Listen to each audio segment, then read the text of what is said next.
एक बार फिर से आप सभी का स्वागत है टोटल न्यूज में। आपके साथ मैं हूं रंजना अंकित द्विवेदी। बुलेटिन की शुरुआत करते हैं।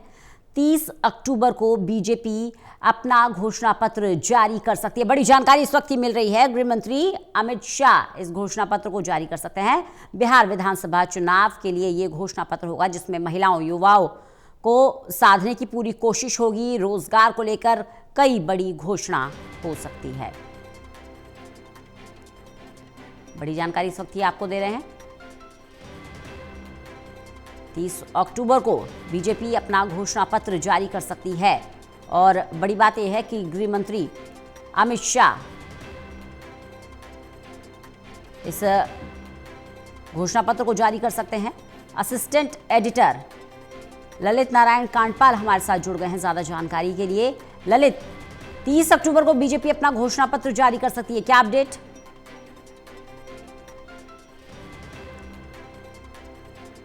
लगता है संपर्क नहीं हो पा रहा है। एक बार फिर से संपर्क साधने की कोशिश करते हैं, क्योंकि छठ पूजा का समापन हो गया है। अब ऐसे में सियासी पारा अपने चरम पर है। बड़ी जानकारी आपको दे दें, बीजेपी पूरी ताकत के साथ चुनावी मैदान में और 30 अक्टूबर को अपना घोषणा पत्र जारी कर सकती है भारतीय जनता पार्टी। हमारे साथ हमारे असिस्टेंट एडिटर ललित नारायण कांडपाल जुड़ गए हैं ज्यादा जानकारी के लिए। ललित, बिहार विधानसभा चुनाव को लेकर बीजेपी अपना घोषणा पत्र जारी कर सकती है, क्या अपडेट मिल पा रहा है इस पर?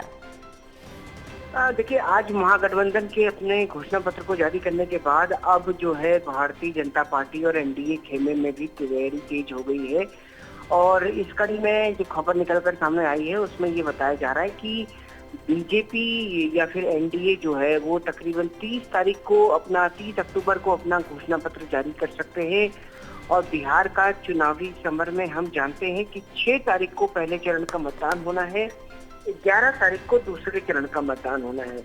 यानी कि अगर बीजेपी 30 तारीख को अपने घोषणा पत्र को जारी करती है तो उसमें बीजेपी के पास अगले प्रचार के लिए मात्र 5 दिन का समय होगा और 5 दिन में बीजेपी को अपने घोषणा पत्र को पूरे राज्य में पहुंचाना होगा। वहीं दूसरी तरफ जो है, अगर देखा जाए तो कांग्रेस ने भी आज महागठबंधन ने भी अपना घोषणा पत्र जारी कर दिया है।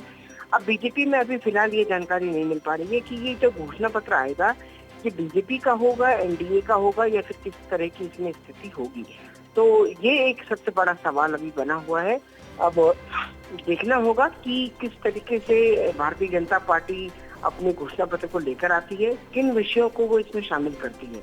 बिल्कुल ललित, बड़ी बात ये भी है क्योंकि इस बार जो चुनावी मुकाबला है वो बिल्कुल अलग माहौल बना हुआ है बिहार के अंदर। अगर हम देखें आरजेडी और जिस तरह से महागठबंधन एक के बाद एक घोषणा कर रहा है, एक के बाद एक चुनावी वायदे कर रहा है, तो बेहद जरूरी होगा कि उन तमाम वादों की काट ढूंढी जाए। बिल्कुल, देखिए, तेजस्वी यादव की जो बात है, तेजस्वी यादव का जो मुद्दा इस वक्त चर्चा का विषय बना हुआ है वो ये है कि वो हर घर में एक आदमी को सरकारी नौकरी देंगे। अब सवाल ये है कि एक तरफ भारतीय जनता पार्टी सवाल ये उठा रही है कि क्या ये संभव है, और वहीं दूसरी तरफ अब सवाल ये भी है कि जहां पर एक तरफ इस मुद्दे पर सवाल उठाया जा रहा है, वहीं दूसरी तरफ आप इसके एवज में बिहार को क्या देने वाले हैं, ये भी काफी महत्वपूर्ण है। अब ये देखना होगा कि आने वाले दिनों में जब 30 तारीख के आसपास अगर ये घोषणा पत्र आता है तो फिर उसमें जो है बीजेपी इस मुद्दे को लेकर क्या जवाब देती है। ललित, ये क्या रणनीति है कि खुद गृह मंत्री अमित शाह इस घोषणा पत्र को जारी कर सकते हैं? बिल्कुल, इसकी काफी हद तक संभावना है कि गृह मंत्री अमित शाह खुद वहां पर उस दिन मौजूद होंगे और उनकी मौजूदगी में ही ये घोषणा पत्र जारी किया जा सकता है।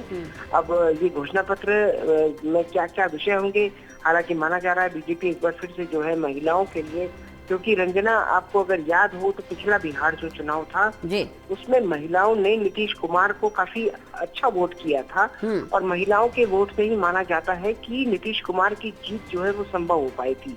तो क्या इस बार महिलाओं के लिए अलग से ऐलान किए जाएंगे, क्या कुछ खास ऐलान किए जाएंगे, युवाओं के लिए क्या होगा, बेरोजगारी के लिए क्या होगा, पलायन के लिए क्या होगा, ये सारे विषय जो है वो काफी गंभीर है। और इन पर ललित एक सवाल और ललित, क्योंकि हम देख रहे हैं कि नीतीश सरकार के ऊपर सवालिया निशान भी खड़े हो रहे हैं, चाहे कानून व्यवस्था की बात कर लें, चाहे रोजगार की बात कर लें।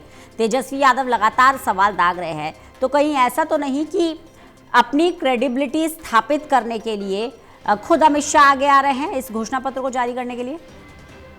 नहीं, देखिए, इससे पहले आपको अगर मैं याद दिलाऊं तो दिल्ली का चुनाव जब हुआ था तो गृह मंत्री अमित शाह की मौजूदगी वहां भी रही थी, और दिल्ली का घोषणा पत्र हालांकि कई चरणों में जारी हुआ था, तो उसको जेपी नड्डा से लेकर गृह मंत्री अमित शाह ने जारी किया था।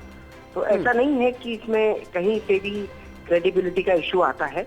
इसमें मामला यह है कि जब कभी गृह मंत्री के कद जैसा व्यक्ति जब उसे जारी करता है तो निश्चित तौर पर वो अपने आप में एक चर्चा का विषय बनता है और ज्यादातर लोगों तक पहुंचता है, और उनकी कहीं बात ज्यादा क्रेडिबल हो जाती है।